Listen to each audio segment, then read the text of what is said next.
తెలంగాణలో 3 రోజుల పాటు వర్షాలు దంచి కొట్టనున్నాయి. ఈ మేరకు హైదరాబాద్ వాతావరణ కేంద్రం వెల్లడించింది. రుతుపవనాలు చురుగ్గా మారడం, బంగాళాఖాతంలో ఏర్పడుతున్న అనుకూల పరిస్థితులతో భారీ వర్షం కురుస్తున్నాయి.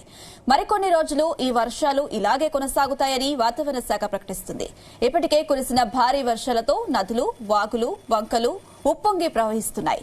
చెరువులు, జలాశయాలు, కుంటలు నిండిపోయాయి. అన్ని ప్రాజెక్టుల్లో గేట్లను తెరిచి నీటిని దిగువకు విడుదల చేస్తున్నారు. అటు కరీంనగర్, హుజూరాబాద్ లో 7 సెంటీమీటర్ల వర్షం కురుస్తుంది. జూలై 29 వరకు భారీ వర్షాలు కొనసాగుతాయని వాతావరణ శాఖ హెచ్చరిస్తుంది.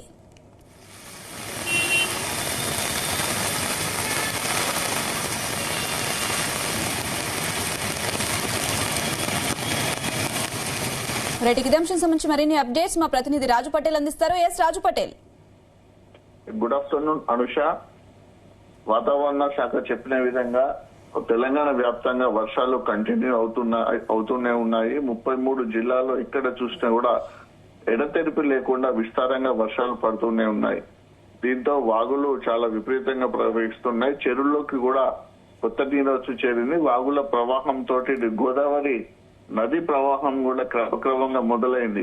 సో కాళేశ్వరం వద్ద గోదావరి నది ప్రస్తుతానికి చాలా ఉగ్రరూపం దాల్చిందని చెప్పవచ్చు. మేడిగడ్డ లక్ష్మీ బ్యారేజీ వద్ద 3,50,000 క్యూసెక్ల ఇన్ఫ్లో గోదావరి నదికి కొనసాగుతుంది. ఉదయం 1,25,000 ఉన్నటువంటి గోదావరి ఇన్ఫ్లో మేడిగడ్డ లక్ష్మీ బ్యారేజ్ వద్ద సడన్ గా 3,25,000 ఏంటంటే 2 లక్షల క్యూసెక్ల ఇన్ఫ్లో అక్కడ పెరిగింది. ఉమ్మడి ఆదిలాబాద్ జిల్లా వ్యాప్తంగా కూడా భారీగా వర్షపాతం నమోదు అవుతుంది. దీంతో అటు ఆసిఫాబాద్ జిల్లాలోని బెజ్జూరు, పెంచకల్పేట, చింతల, మానేపల్లి మండలాల్లో కురుస్తున్నటువంటి భారీ వర్షంతో పాటు మహారాష్ట్రలో కురుస్తున్నటువంటి వర్షాల వల్ల ప్రాణహిత, పెన్గంగా నది చాలా ఉధృతంగా ప్రవహిస్తుంది. ప్రాణహిత నది ప్రవాహము కంప్లీట్ గా కాళేశ్వరం వద్ద వచ్చి గోదావరి నదిలో కలుస్తుంది. దీంతో అక్కడ గోదావరి పరవళ్లు తొక్కుతుంది. ఆ నీరంతా కూడా దిగువ నుంచి గోదావరి నుంచి అటు భద్రాచలం వద్దకు కూడా గోదావరి వాటర్ ఫ్లో చాలా కంటిన్యూ అవుతుంది. ఇరువైపులా కూడా ఒడ్డును పట్టుకొని గోదావరి నది చాలా ఎత్తులో ప్రవహిస్తున్నటువంటి గోదావరి నది ఈ సంవత్సరం ఎక్కువగా ప్రవహిస్తుందని చెప్పవచ్చు. రాబోయే 2-3 రోజుల పాటు కూడా ఇదే విధంగా కంటిన్యూ అవుతే గోదావరి నదికి దాదాపు 10 లక్షల క్యూసెక్ల వాటర్ వచ్చే అవకాశం ఉంది.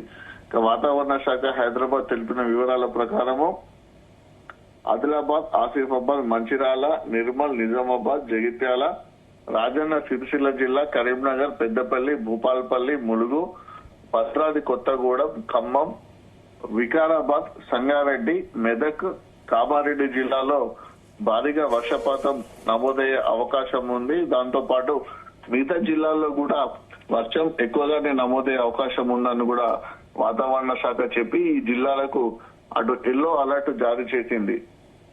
నిన్న రికార్డు స్థాయిలో వర్షపాతం నమోదైంది. కొమరంభీం, ఆసిఫాబాద్ జిల్లా కౌటాలలో 6.5 సెంటీమీటర్లు, అదేవిధంగా సిర్పూర్ టీ మండలం లోనవెల్లిలో 5.7 సెంటీమీటర్లు, బెజ్జూరులో 5.2, పెంచకల్పేట మండలం ఎల్కపల్లిలో 3 సెంటీమీటర్లు, భద్రాద్రి కొత్తగూడెం జిల్లా అశ్వరావుపేటలో 2.6 సెంటీమీటర్ల వర్షం నమోదైంది.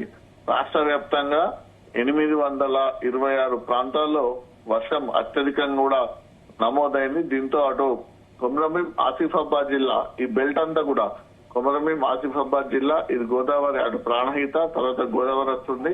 గోదావరి నది పరివాహక ప్రాంతాల్లో ఉన్నటువంటి ఇటు కొమరంభీం, ఆసిఫాబాద్ జిల్లా, మంచిర్యాల జిల్లా, జయశంకర్, భూపాల్పల్లి జిల్లా, ములుగు జిల్లా, భద్రాద్రి కొత్తగూడెం జిల్లా ఈ జిల్లాలో కూడా ఎక్కువగా వర్షపాతం నమోదవుతుంది. వాటర్ ఫ్లో చాలా ఎక్కువగా ఉంటుంది. జిల్లాలో ఉన్నటువంటి నదులు కూడా చాలా ఉధృతంగా ప్రవహిస్తున్నాయి.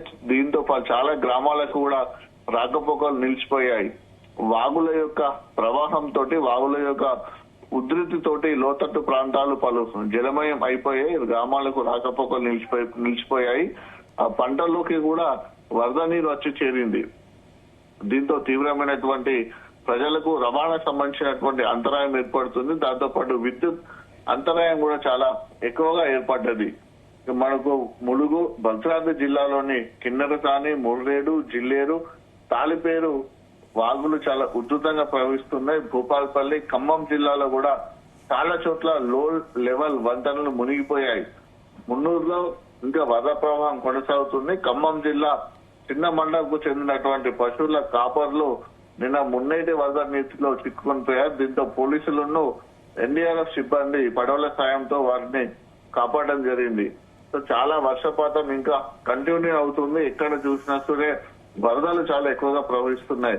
మరొక 4 రోజుల పాటు ఈ వర్షం కొనసాగే అవకాశం ఉంది. బంగాళాఖాతంలో ఏర్పడినటువంటి అల్పపీడన ప్రభావము బలపడడంతో తెలంగాణ వ్యాప్తంగా భారీగా వర్షాలు పడుతున్నాయి. దాదాపు గంటకు 30 నుంచి 40 కిలోమీటర్ల వేగంతో ఈదురు గాలు కూడా వీస్తున్నాయి. అరేబియా సముద్రం నుంచి దక్షిణ ఛత్తీస్గఢ్ మీదుగా ద్రోణి కొనసాగుతుంది. దీంతో ఈ ద్రోణి ప్రభావంతో ఎక్కువగా వర్షపాతం నమోదవుతుంది. హైదరాబాద్ సహా రాష్ట్ర వ్యాప్తంగా అన్ని చోట్ల కూడా వర్షం కురుస్తూనే ఉంది.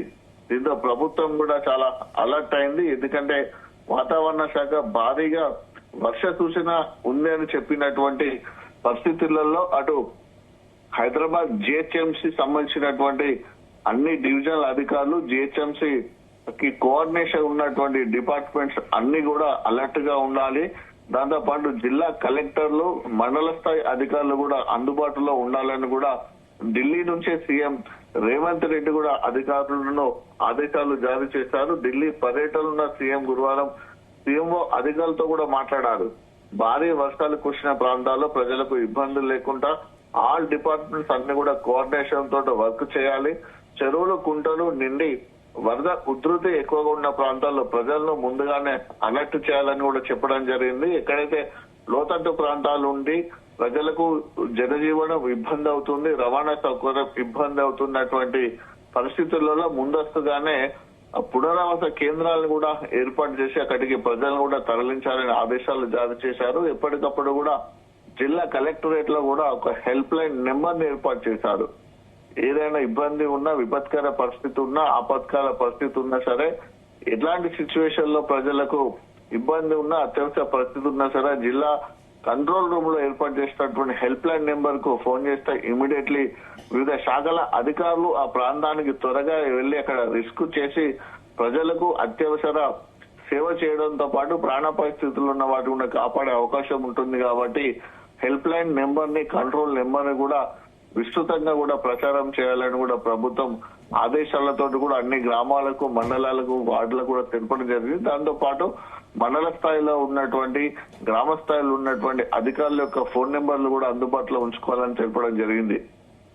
దీంతో అటు జిల్లా అధికార యంత్రాంగం కూడా పూర్తి స్థాయిలో అప్రమత్తమై ఎప్పటికప్పుడు కూడా వాతావరణానికి సంబంధించినటువంటి, వర్షానికి సంబంధించినటువంటి సమాచారం కూడా సేకరించుకుంటూ ప్రజలను కూడా అప్రమత్తం చేస్తున్నారు. మరొక 4-5 రోజుల పాటు భారీ వర్ష సూచన ఉన్న నేపథ్యంలో ఇప్పటికే లోతట్టు ప్రాంతాలు, జలమయమైనటువంటి లోతట్టు ప్రాంతాల్లో ప్రజలు మెల్లమెల్లగా బయటికి వచ్చి సురక్షిత ప్రాంతాలకు వెళ్తున్నారు. సో ఆ సిచ్యువేషన్ చూసి ఎగువ నుంచి వస్తున్నటువంటి వరద వలన వాగులు చాలా ఎక్కువగా ప్రవహిస్తున్నాయి. కాబట్టి వాగులకు ఇంకా పైనుంచి ఫ్లో ఎంత వస్తుంది అనేది గుర్తించి కూడా వాగుల బ్యాక్ వాటర్ తోటి ఏదైతే ఇబ్బంది ఉన్నటువంటి పలు కాలనీలు ఉంటాయో, గ్రామాలు ఉంటాయో, వాడాలు ఉంటాయో ఆ ఏరియాలో కూడా ప్రజల్ని ప్రభుత్వం అధికారులు అప్రమత్తం చేస్తున్నారు. చాలా చోట్ల కూడా పంటలు కూడా మునిగిపోయాయి.